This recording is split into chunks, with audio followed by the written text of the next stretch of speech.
Salut à tous, c'est le Dav. Aujourd'hui on va essayer un petit auto-diagnostic. Alors ça a été fait par Santé Magazine, donc on va voir un petit peu ce que ça donne, hein. Moi je pense que vraiment dans le futur on arrivera à faire des auto-diagnostics qui seront hyper performants. Bon, il faut rajouter pas mal de choses par rapport à ce qui existe actuellement. Donc là on va voir, on va tester. J'ai l'impression que c'est assez simple d'utilisation. On choisit pour soi, pour quelqu'un d'autre. Bon, c'est sûrement beaucoup plus facile à faire un diagnostic pour soi-même. Là on a les tranches d'âge. Bon, c'est vraiment très limité, hein. Dans leur petit logiciel, les tranches d'âge sont quand même super larges, hein. 18-49 ans, c'est quand même très très large. On n'est pas obligé de mettre son email, hein, donc voilà, moi je... Alors, auto-diagnostic. Apparemment, on clique, on a mal. On peut retourner le bonhomme. Choisir la peau directement, d'accord, ouais, sinon on ferait donc clic partout. Et des symptômes non localisés. Accomplissement de rituel. Non mais t'es sérieux? Accomplissement de rituel. Je l'ai mis dans la liste, hein. Le TOC. Ah d'accord. Il considère que le fait de répéter la même chose tout le temps, c'est un rituel, quoi. Oui, c'est vrai qu'il y a des gens qui disent voilà, j'ai ce rituel, je fais toujours ça avant de faire ça. Voilà, boum. Tu as un TOC. L'anxiété, l'angoisse, oui d'accord, ok, c'est des trucs un peu psychologiques. Donc, notre bonhomme. Allez, je vais faire un truc, on va voir si vous allez trouver. Il a mal à l'abdomen. Il a mal au ventre, c'est tout. Il n'y a pas des trucs bizarres comme ça. Douleur, voilà. Douleur, douleur abdominale.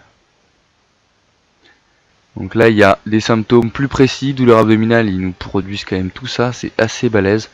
Ça doit être une des parties les plus compliquées en fait. Lui, le médecin, il sait définir précisément. Il sait savoir si c'est une douleur abdominale diffuse, une douleur abdominale du côté droit, une douleur abdominale fatigante dans la partie haute de l'abdomen.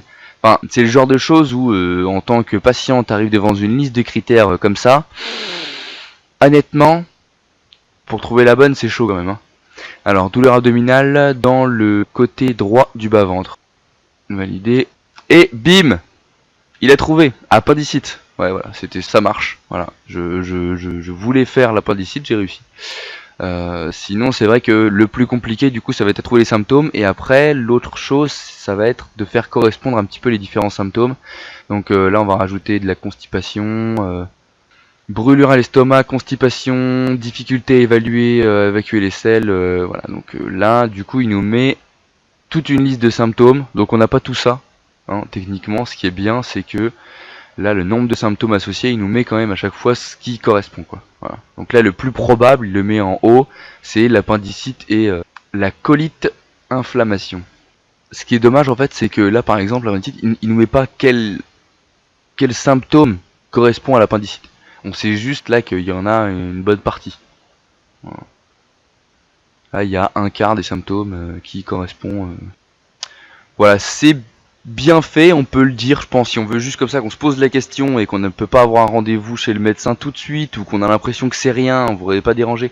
Bon, vaut mieux toujours aller voir un médecin. C'est la fausse réponse, l'auto-diagnostic. Par curiosité, on peut aller voir un petit peu tout seul déjà ce que ça donne. C'est Santé Magazine qui produit ça, et puis voilà, il y a quand même pas mal d'informations intéressantes dedans, parce que en fait à chaque fois vous pouvez quand même repartir sur les pathologies pour savoir un petit. La chose la plus dure certainement, et que le médecin lui arrive à faire facilement en fait avec ses études et son savoir, ça va être vraiment de bien choisir les symptômes, premièrement, première grosse difficulté, de bien savoir les identifier sur son... En y réfléchissant des fois on se dit bah tiens j'ai un peu mal à cet endroit là, donc c'est aussi un symptôme alors qu'en fait ça n'a rien à voir. Donc c'est des gros pièges parce qu'au final on va se retrouver avec une liste de symptômes trop importante, hein, avec des choses un peu comme ça qui ont rien à voir. Et au final on se rend compte que bah, il nous propose plein de maladies différentes qui ont à chaque fois un symptôme associé seulement. Et donc là, pour faire le choix, c'est impossible. Que lui, le médecin, il saura directement que ces symptômes-là, on les enlève pas, il va en rajouter d'autres parce qu'il vous posera les bonnes questions. Et ça fait vraiment toute la différence. Donc vous pouvez limite tester, hein, vous allez chez le médecin et après vous essayez de retrouver la maladie sur cet autodiagnostic.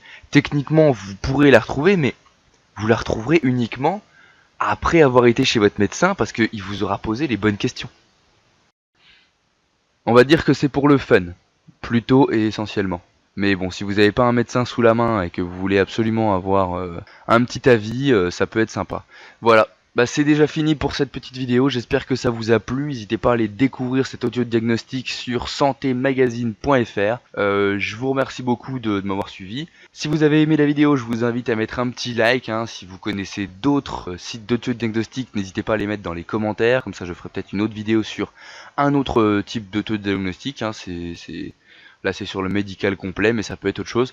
Voilà, j'espère que ça vous a plu. Je vous remercie beaucoup de m'avoir suivi. Je vous souhaite un bon début d'année 2017. À bientôt. Ciao ciao.